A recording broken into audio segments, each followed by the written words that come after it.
اگر اللہ کی نافرمانی انسان سے ہو جائے نا, اس کی تلافی ہو جاتی ہے توبہ کے ذریعے. فطرت سے بغاوت کرو گے, وہ فطرت معاف نہیں کرتی.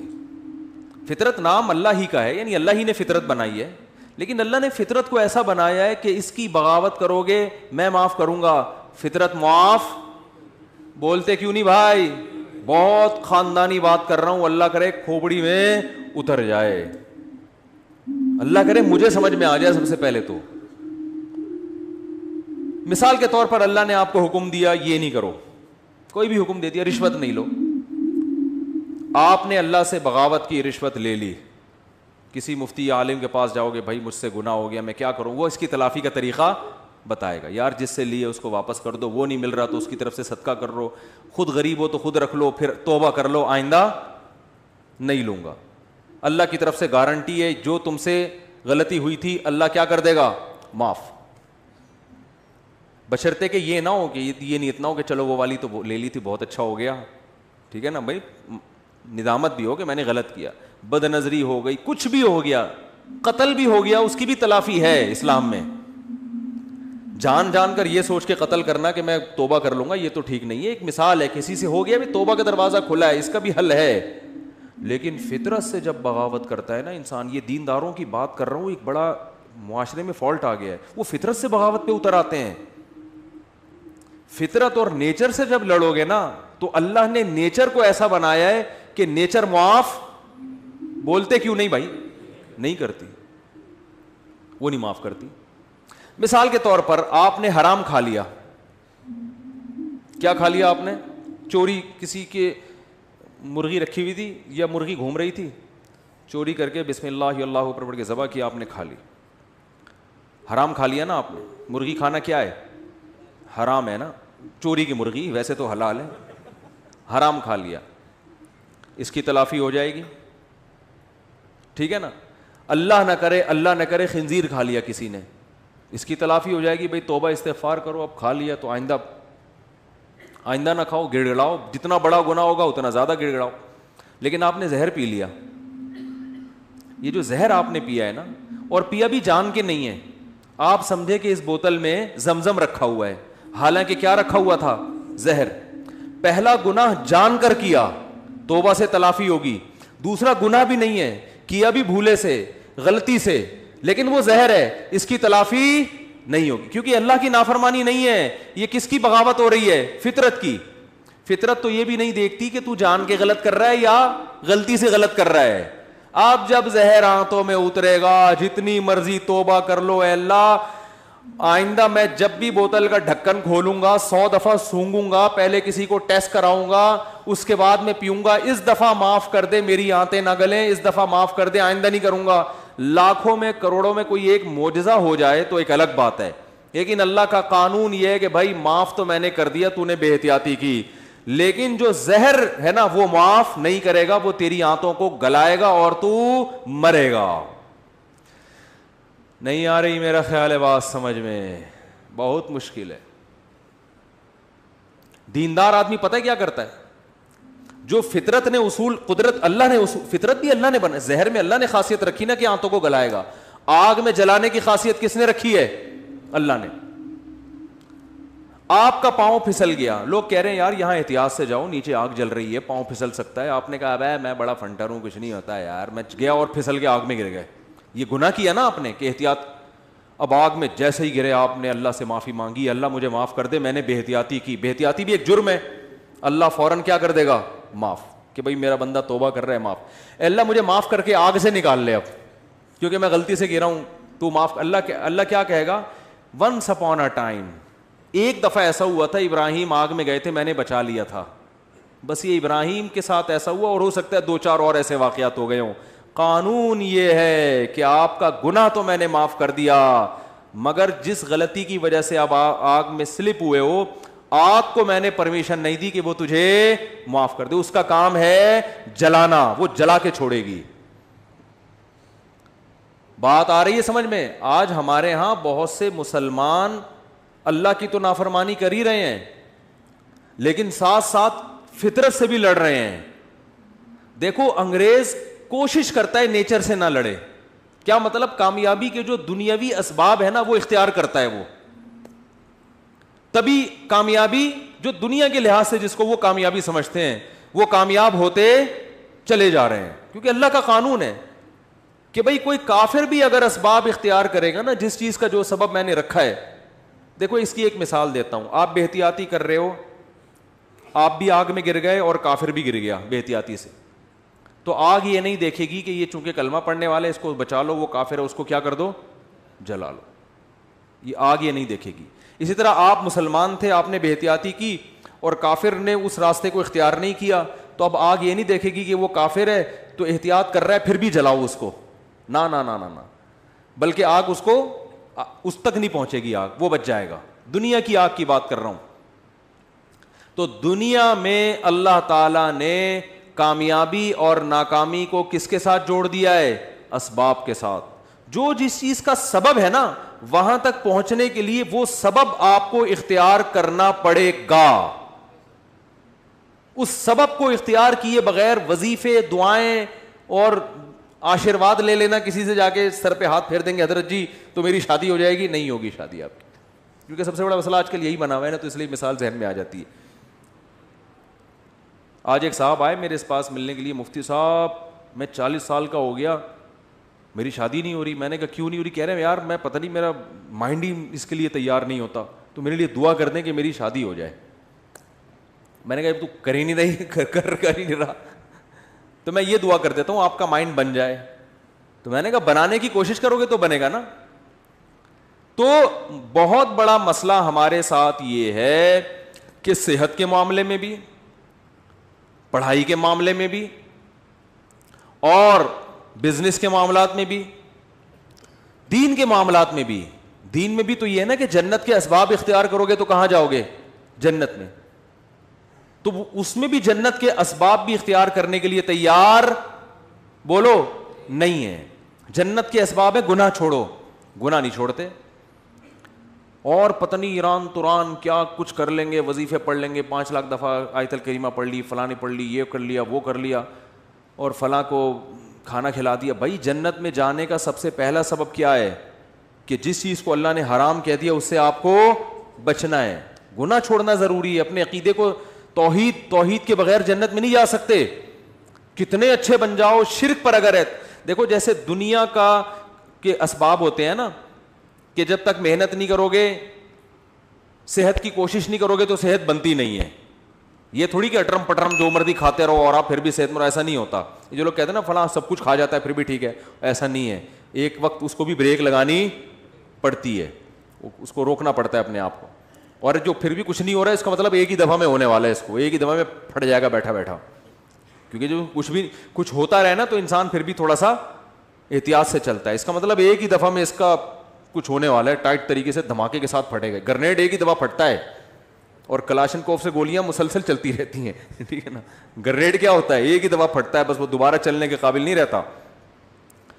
تو آخرت میں جانے کا سبب بھی ہے, تو وہ سبب اختیار کیے بغیر ہم انگریز کو کہتے ہیں نا دنیا میں کامیاب ہے مگر آخرت میں نہیں ہے. کیوں نہیں بھائی؟ تم آخرت کا سبب اختیار کرتے ہی نہیں ہو. آخرت میں جانے کے اسباب کیا ہیں؟ عقیدہ توحید ہے, رسالت ہے, پھر جو اللہ نے جس کو حلال کیا اس کو حلال سمجھو, جس کو حرام کہا اس کو حرام سمجھو. پھر لوگ ہم سے لڑتے ہیں کہ یہ سائنسدان کیوں جنت میں نہیں جائیں گے, انہوں نے تو اتنے نیک کام کیے. او بھائی جنت میں جانے کے لیے تھوڑی کیے انہوں نے, دنیا کے لیے کیے ہیں. تو دنیا آج ان لوگوں کو بڑے اچھے القاب سے یاد رکھتی ہے, یار اس نے بلب ایجاد کیا. اب بلب کے رشتہ داروں کو گالیاں دینا الگ بات ہے, لیکن بلب بنانے والے کو گالیاں کوئی بھی نہیں دیتا. پاکستانی قوم بلب کے رشتہ داروں کو گالیاں دیتی ہے, لیکن بلب بنانے والے کو الحمدللہ گالیاں نہیں دیتی, اور دینا بھی نہیں چاہیے گالیاں. بھائی اس نے ہم پر احسان کیا, بلب بنایا, تو احسان کا بدلہ اس کو دنیا میں مل گیا. اس نے کون سا صدقہ جاریہ کے لیے آخرت کے لیے بنایا تھا؟ تو جو دنیا میں کر رہے ہیں دنیا کے لیے کر رہے ہیں, آخرت میں کوئی حصہ نہیں. اللہ نے بتا دیا تم نے آخرت کے لیے کیا ہی نہیں ہے, کیونکہ تمہارا تو آخرت پر ایمان ہی نہیں ہے. تو اس لیے بات خوب یاد رکھو, صحت کا مسئلہ ہو, گھر میں بچوں کی تربیت کا مسئلہ ہو, پیسے کمانے کا مسئلہ ہو, صحیح ہے نا, جب تک محنت نہیں کرو گے, قانون اللہ کا یہ ہے کہ کخ بھی ہاتھ میں نہیں آئے گا, کخ بھی نہیں آئے گا. کل رات میں مثالیں اس لیے دیتا ہوں تھوڑی سی عبرت کے لیے. کل ہماری ایک جگہ دعوت تھی, بہت ہی اچھے لوگ تھے, وہ دعوت ٹھکرائی نہیں جا سکتی تھی. کھانا کھایا ہم نے 11 بجے رات, اور وہ انہوں نے اتنا کچھ بنایا ہوا تھا, وہ بھی باقاعدہ آرڈر پہ کھایا ہے ہم نے. ابھی میں کیا بس وہ سن بھی رہے ہوں گے نا بیان. کھایا, اب 11 بجے جب آپ کھاؤ کے سو گئے تو آپ کی صحت ٹھیک ہو سکتی ہے؟ پھر آپ کہو چونکہ میں مفتی صاحب ہوں اور لوگ کہتے ہیں عالم ہے, لوگوں کے خیال میں کوئی نیک آدمی ہے, اصل تو اللہ ہی جانتا ہے کون نیک ہے, کون بزرگ ہے, کون عالم ہے, لیکن لوگوں کا ایک اچھا گمان اگر فرض کر لیں تو چونکہ ہم نے 11 بجے کوفتے کھائے ہیں, کوفتے بنائے ہوئے تھے بڑے خاندانی قسم کے, پھوڑ دیے ہم نے, طبیعت سے پھوڑے. اچھا وہ تو میں ان سے کہہ رہا تھا کہ مولانا طارق جمیل صاحب تو رات کو کھانا کھاتے ہی نہیں ہے نا, رات کو کھانا حضرت مولانا طارق جمیل صاحب نہیں کھاتے, وہ اتنے 2-4 نوالے بس, جتنا بھی رکھا وہ نہیں کھاتے, صحت کا خیال کرتے ہیں. تو میں نے کہا یار اتنا تپڑ مجھ میں نہیں ہے, اتنا اچھا کھانا رکھا ہوا ہے اور میں کھاؤں نہیں. تو وہ کہنے لگے, میں نے کہا ہم نے اس کا ایک آلٹرنیٹ تلاش کیا ہوا ہے, کھائیں گے طبیعت سے. تو ہم نے پھوڑا, اب جب پھوڑا ہے تو ظاہر ہے پھر اس پھوڑے ہوئے کو نکالنا بھی تو ہے نا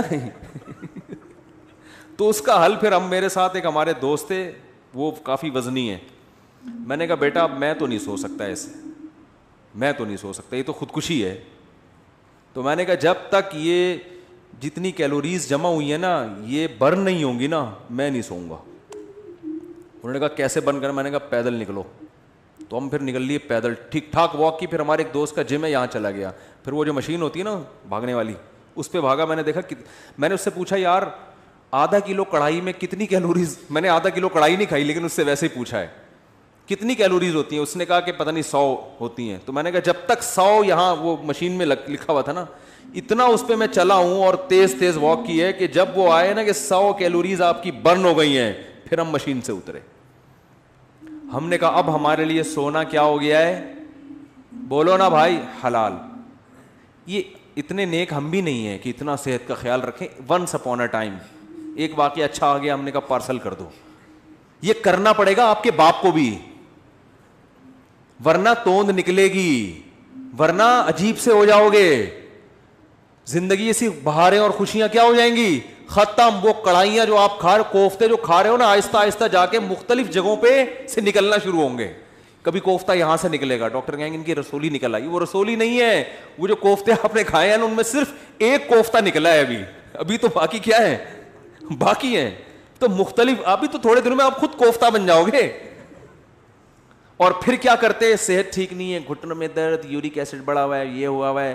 پھر آتے ہیں کہ جی وہ مفتی صاحب کوئی وظیفہ بتا دیں کہ فلانے بزرگ کے پاس چلے جاؤں. پھر وہ فلانے آستانے پہ ایک بڑے اولیاء اللہ بیٹھتے ہیں, آدمی ہے کہ لیکن اولیاء اللہ, اولیاء تو ولی کی جمع ہے بھائی, ولی اللہ ہوتا ہے اس کو لوگ کیا کہتے ہیں, اولیاء اللہ بیٹھتے ہیں. اولیاء اللہ تو بہت سارے ہول سیل کے حساب سے کہہ رہے ہیں. وہ فلانے آستانے میں ایک اولیاء اللہ بیٹھتے ہیں, وہ ایسا دم کرتے ہیں بھائی, ان کے پاس جاؤ, ایسا تعویذ ہے. ابے تو کھا کیا رہا ہے, تو کمبخت, تو تعویذوں میں نہائے گا بھی نا کک بھی نہیں ہوگا. اللہ کا قانون ہے بھائی, قانون ہے کہ جتنا کھا رہے ہو نا اس کا وہ یوٹیلائز ہوگی تو صحت صحیح رہے گی. نہیں ہو رہا تو پھٹ جاؤ گے دھماکے کے ساتھ. بچوں میں تو چلو گروتھ ہو رہی ہوتی ہے نا, اب 40 سال میں گروتھ تھوڑی ہوگی آپ کی, اب تو فیٹ بڑھے گا, اب تو پھوڑے نکلیں گے, وہ کوفتے نکلیں گے مختلف جگہوں سے, آپ کے کولیسٹرول بڑھے گا 10. پھر بھی اگر مر جائے آدمی تو پھر اللہ نے مار دیا. اونٹ پہ بیٹھے ہوئے آدمی کو بھی کتا کاٹ لیتا ہے جب انسان کی لکھی ہوئی ہوتی ہے. لیکن پھر اس بیماری پر گناہ نہیں ملتا بلکہ درجات بلند ہوتے. ہمارے نبی صلی اللہ علیہ وسلم بھی بیمار ہوا کرتے تھے, بخار آیا کرتا تھا, اور آپ فرماتے تھے بخار مومن کے حق میں اللہ کی رحمت. لیکن آپ کو یہ بخار معاذ اللہ بد پرہیزی سے نہیں آتا تھا.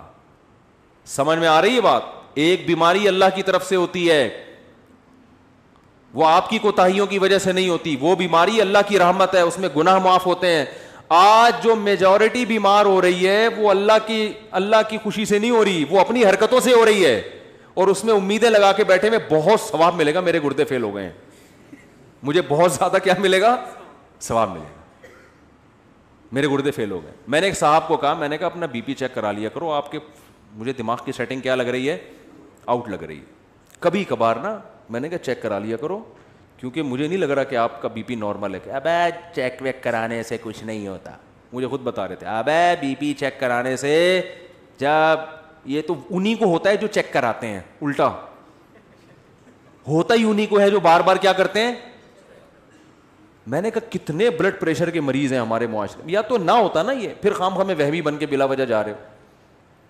وہی ہوا ان کے, پتہ نہیں کوئی رکھ پھٹ گئی ان کی, بی پی ہائی تھا پتہ ہی نہیں چلا ان کو. اور ایک صاحب کے ساتھ تو ایسا ہوا, ان کو بھی سمجھایا, ان کا تو انا للہ ہی ہو گیا, اللہ تعالیٰ مغفرت فرمائے. بہرحال وہی بات ہے, اللہ تو معاف کر دے گا اگر بعد والے اس کے لیے توبہ استغفار کریں, لیکن فطرت معاف نہیں کرتی. فطرت نے دماغ کی رگ بولو پاڑ دی. اتنا یہ نہیں دیکھا کہ بھئی یہ تو یہ جو آج کل بیماریاں چل رہی ہیں, بلڈ پریشر ہے. پھر اماں ماں باپ کی خدمت میں بھی سب سے بڑی خدمت یہ ان کی صحت کا خیال رکھو. اماں کے دیکھو کھا کے رہی ہیں, ابا کو دیکھو ابا چھوڑ دو پراٹھے, ابا کے پاؤں پکڑو, ابا اس عمر میں پراٹھے سوٹ نہیں کرتے. اور اگر ابا نے پراٹھے کھائے ہیں تو ابا سے بہت محبت کے ساتھ واک کراؤ ان کو, کہ ابا مفتی صاحب اگر پٹھان ہوٹل کے پراٹھے کھا لیتے ہیں تو واک بھی کرتے ہیں, ٹھیک ہے نا.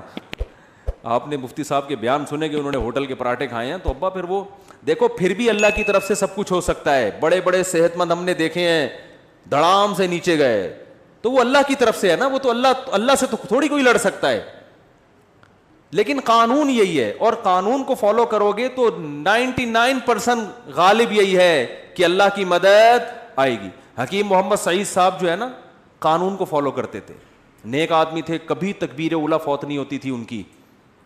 68 ایئرز میں 68 سال میں ٹینس کھیلتے تھے, ایک ایک 2 گھنٹہ.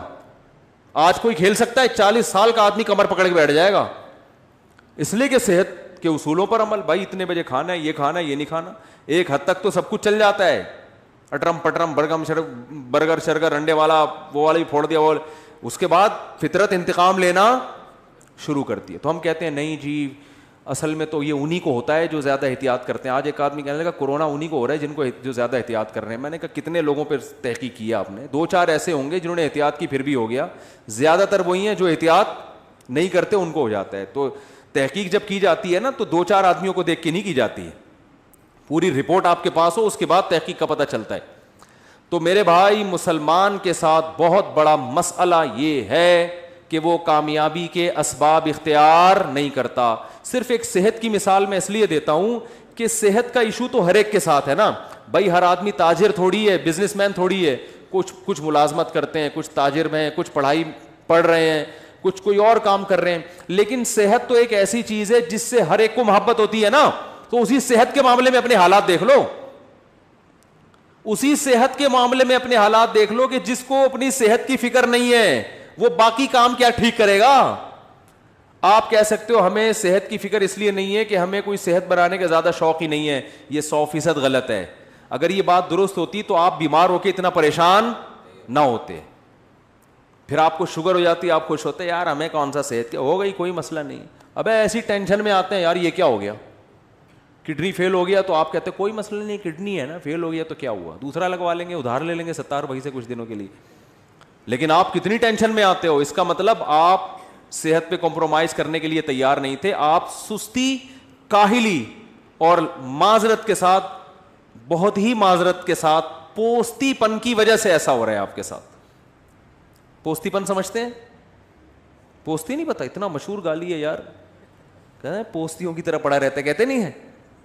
تو وہ یہ پوستی پنا ہے کہ پرواہ ہی نہیں ہے, نہ کھانے کا ہوش, کھائے جا رہے ہیں تو نان اسٹاپ کھائے جا رہے ہیں. ایک بندہ آیا, میں ڈاکٹر کے پاس بیٹھا ہوا تھا, اتنا گول موٹا ماشاءاللہ, ڈاکٹر کے پاس آیا, کہہ رہا ڈاکٹر صاحب میرا پیٹ بھی بڑھ گیا, وزن بھی بڑھ گیا ہے, میں چاہتا ہوں یہ وزن کم ہو جائے, لیکن اللہ کا واسطہ مجھے واکنگ کا مشورہ نہ دینا. میں اسے جاگنگ کا کہنے والا تھا, وہ کہہ رہا تھا کہ اللہ کا واسطہ مجھ سے چلا نہیں جاتا, کوئی دوائیں کھلا دو میں ہلکا ہو جاؤں. ڈاکٹر نے اس کو بولا بھائی ایسا ممکن نہیں کہ لیٹے لیٹے سرنج سے جو ہے نا تمہاری چربی نکال کے تمہیں کم کر دیں. فٹ بال میں سے تو ہوا ایسے نکالی جا سکتی ہے, بندے میں سے ہوا نکالنا میرے بھائی آسان نہیں ہے. بندے کو اپنی ہوا خود ہی نکالنی پڑے گی, چلے بغیر یہ ممکن نہیں ہے. تو دیکھو ہارڈ ورکنگ, محنت, دماغی محنت بھی, جسمانی محنت بھی, جب تک اس سستی کو اپنے آپ سے دور نہیں کرو گے نہ اللہ کے ہاں کوئی مقام حاصل کر سکتے ہو اور نہ دنیا کے ہاں کوئی مقام حاصل کر سکتے ہو. اور اس میں یہ امیدیں, بے دین آدمی تو کہتا ہے چلو کہیں بھی مقام نہیں مل رہا کیا کریں, دیندار آدمی اس پہ دین کا لیبل لگا دیتا ہے. یہ ہے اصل چیز خطرناک جو میں بیان کرنا چاہتا ہوں. اگر کوئی اسباب اختیار کرتا ہے نا کامیابی کے, اس کو بے وقوف سمجھتے ہیں لوگ.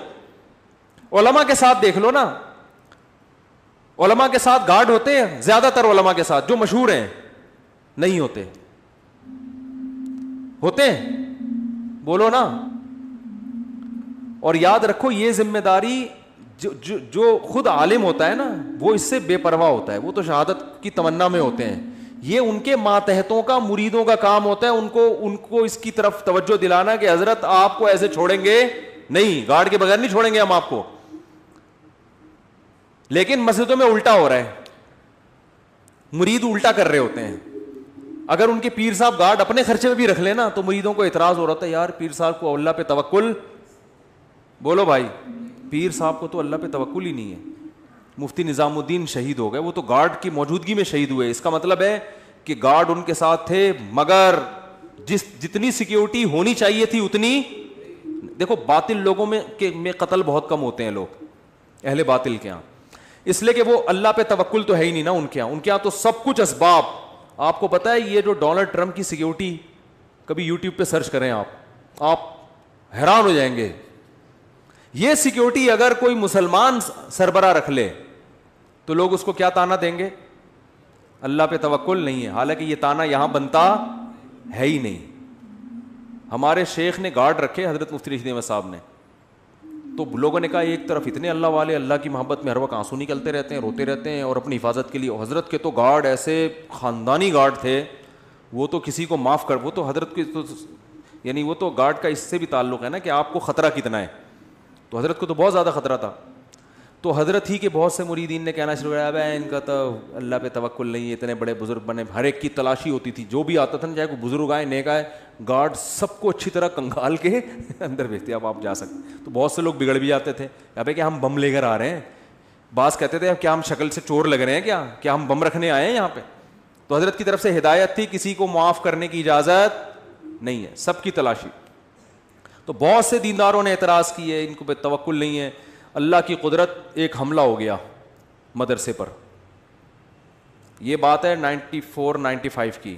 ہم بھی مدرسے میں نیچے سو رہے تھے, کچھ دہشت گرد مدرسے میں گھسے, گارڈ نے بہادری کی ہے, وہ مورچے سے اتر کے اس نے چھلانگ لگائی, ریپیٹر سے پورا برس فائر کیا, پورا برس اس کے پیٹ میں, وہ تو وہیں شہید ہو گیا.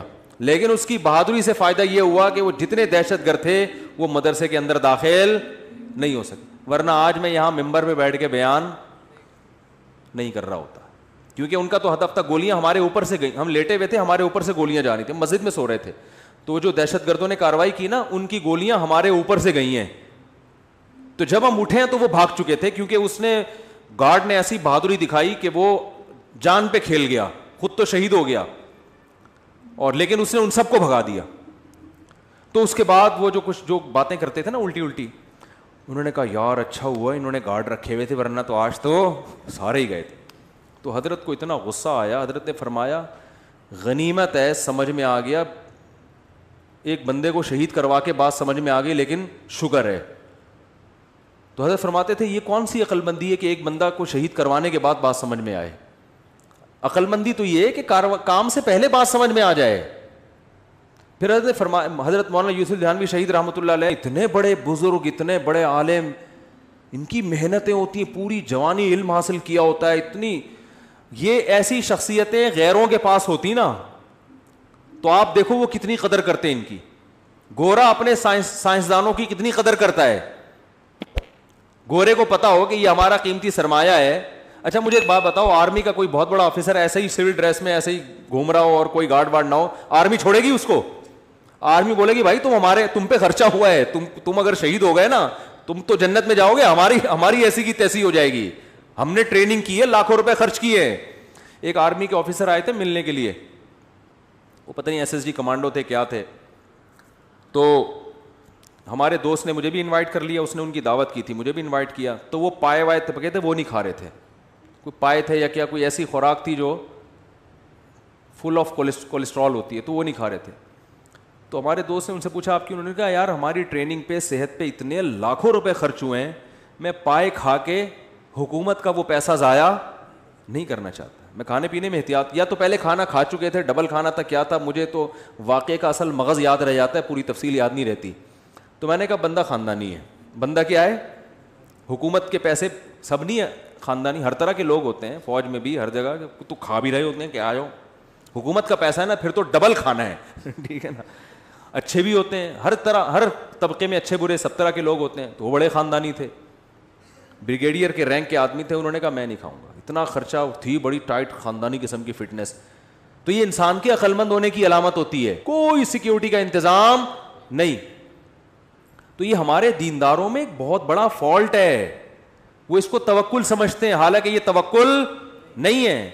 قرآن نے کیوں کہا اعدوا لہم ما استطعتم من قوہ, قوت اختیار کرو, الا ان القوۃ الرمی, آپ نے فرمایا قوت سے مراد تیر اندازی ہے, تیر اندازی سیکھو. تو خلافت عثمانیہ جو قائم ہوئی ہے, محمد بن فاتح نے دنیا کی سب سے بڑی توپ بنوائی اپنے سائنسدانوں سے. اس کے بعد اس قلعے پہ حملہ کیا. اس کو پتا تھا یہ غلیلوں سے فتح ہونے والا نہیں ہے, نہیں ٹوٹیں گی. بہت دنیا کی سب سے بڑی توپ اس وقت کی بنائی تھی اس نے کہا اس کے بعد حملہ ہوگا تو ہٹو بچوں ہوگا کام. تو یہ اسباب کے ساتھ اللہ نے دنیا کو جوڑ دیا ہے. ہاں مسلمان اسباب اختیار کرتا ہے, نظر اسباب پہ نہیں رکھتا. اسے وہ بہاری بھائی کا مقولہ ہر وقت یاد رہتا ہے کہ اگر انسان کی شامت آتی ہے تو اونٹ پہ بیٹھے ہوئے آدمی کو بھی کتا کاٹ لیتا. ہمارے ایک دوست بہاری تھے, باتیں بڑی کرتے تھے, تو وہ کہتے تھے کہ دیکھو جب انسان کی شامت آتی ہے تو اونٹ پہ بیٹھے ہوئے آدمی کو بھی کتا, حالانکہ کتے کے لیے وہاں جانا آسان کام نہیں ہے, کنوینس کا مسئلہ ہے بھائی, اس کو تو پوری رینٹ پہ گاڑی لینی پڑے گی. تو جب موت آتی ہے تو کتا کاٹ لیتا ہے. تو جب آنی ہوتی ہے میرے بھائی تو پھر تو 20 گارڈ بھی ہوں, گارڈ ہی دشمن بن کے مار دیتا ہے. جب آنی ہوتی ہے تو آپ صحت کا جتنا مرضی خیال کرو, ایک چھوٹا سا وائرس آپ کی ناک میں داخل ہو کر آپ کی ایسی کی تیسی کر دیتا ہے.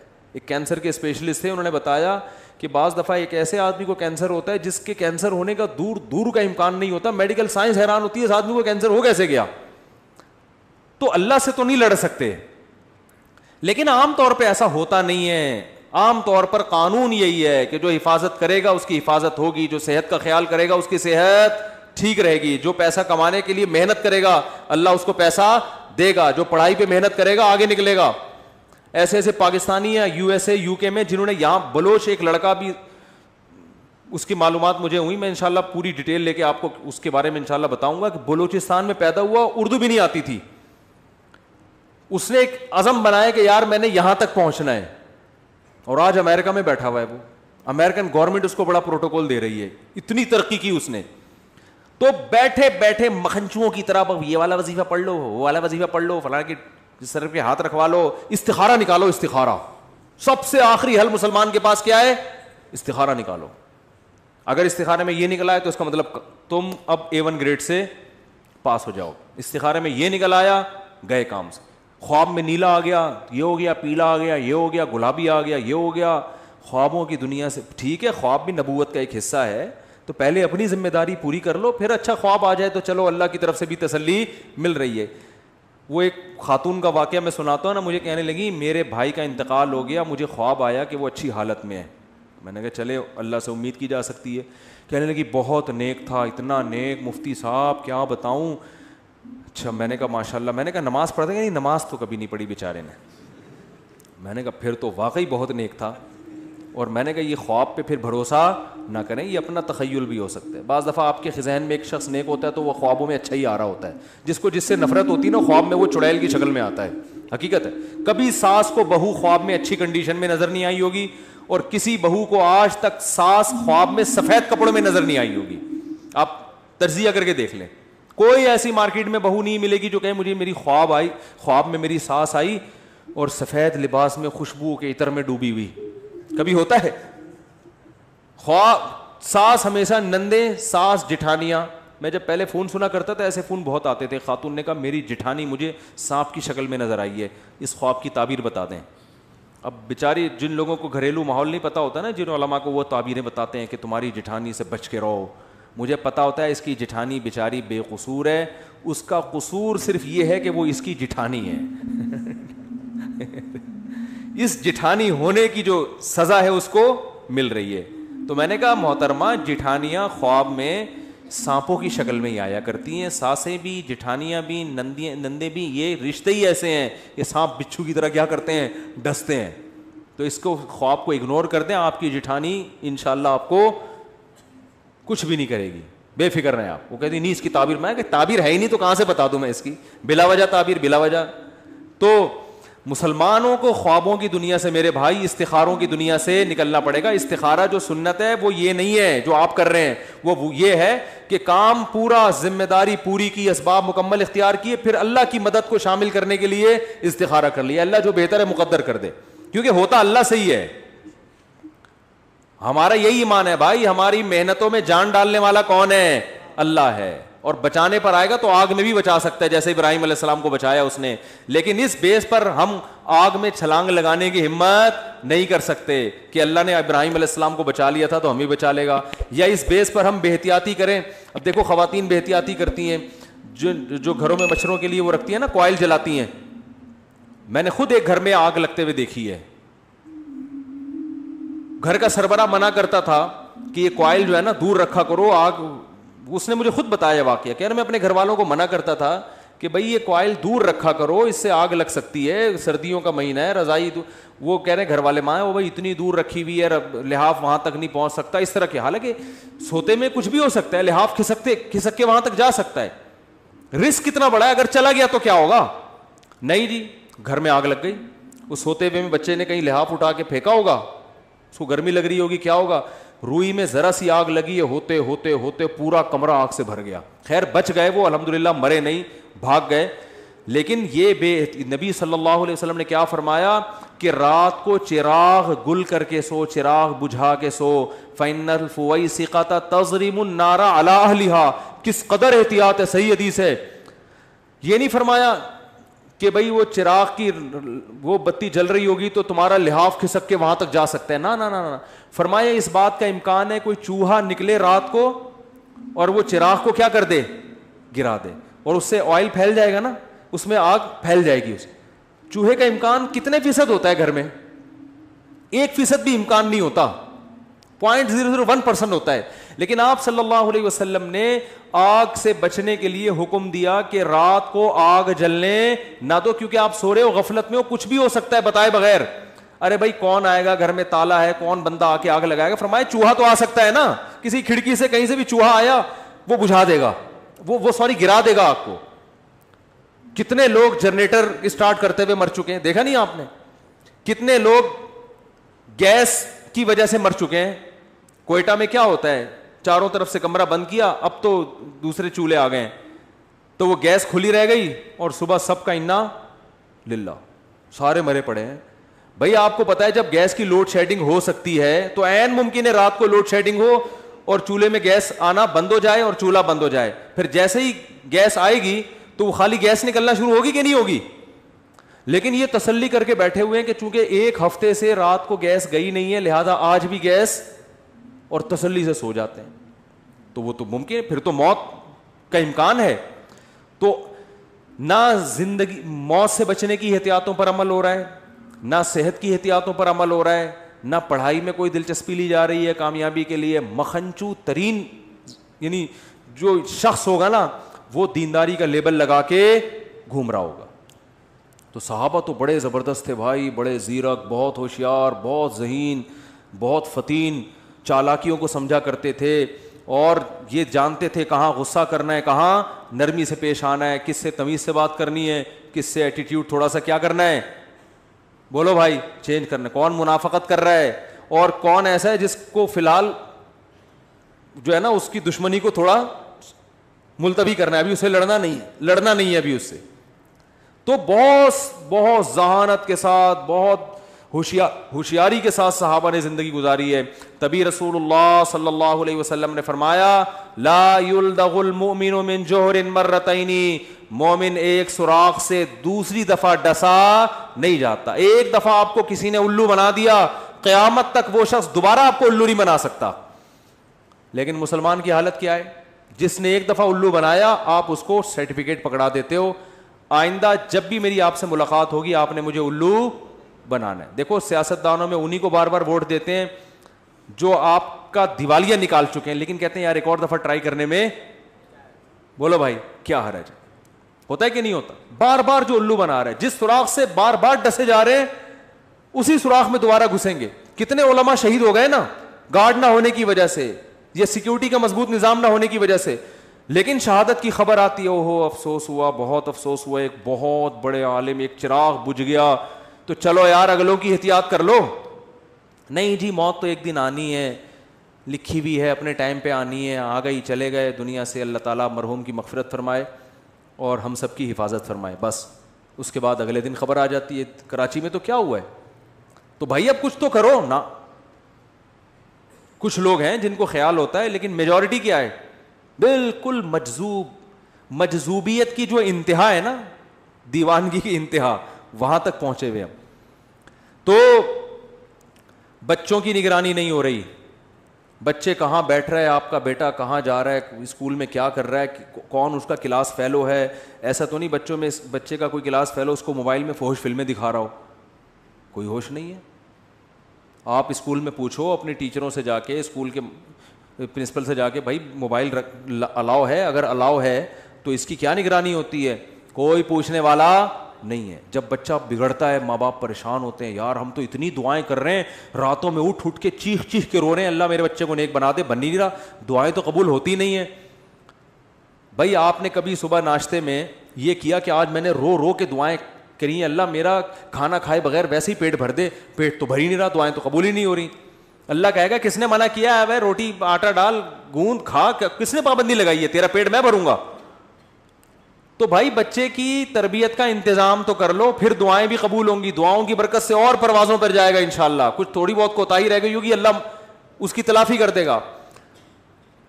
تو کوئی فکر ہی نہیں ہے اسکول میں کیا کر رہا ہے, کن کے ساتھ اٹھ رہا بیٹھ رہا ہے. ماں سے بچہ بدتمیزی کرتا ہے نا, باپ اس کو تنبیہ نہیں کرتا. بچہ باپ سے بدتمیزی کرتا ہے تو ماں اس کو تنبیہ نہیں کرتی, اس کو نہیں, بلکہ باپ اگر ڈانٹے گا تو ماں رکاوٹ بنے گی, کیوں ڈانٹ رہے ہو اس کو. اس کا مطلب آپ اپنے بچوں کو بڑوں کا ادب نہیں سکھا رہے, تو وہ جیسے باپ سے بدتمیزی کرے گا کل ماں سے بھی کرے گا. آج ماں سے بدتمیزی کر رہا ہے, کل باپ سے بھی. چھوٹا بھائی اگر بڑے بھائی سے بدتمیزی کر رہا ہے, اس کا مطلب کل وہ باپ سے بھی بدتمیزی کرے گا. تو آپ تو بدتمیزی سکھا رہے ہو اس کو. تو اس لیے میرے بھائی مسلمان کو اپنی کھوپڑی کیا کرنی ہے؟ بیدار مغزی کے ساتھ آپ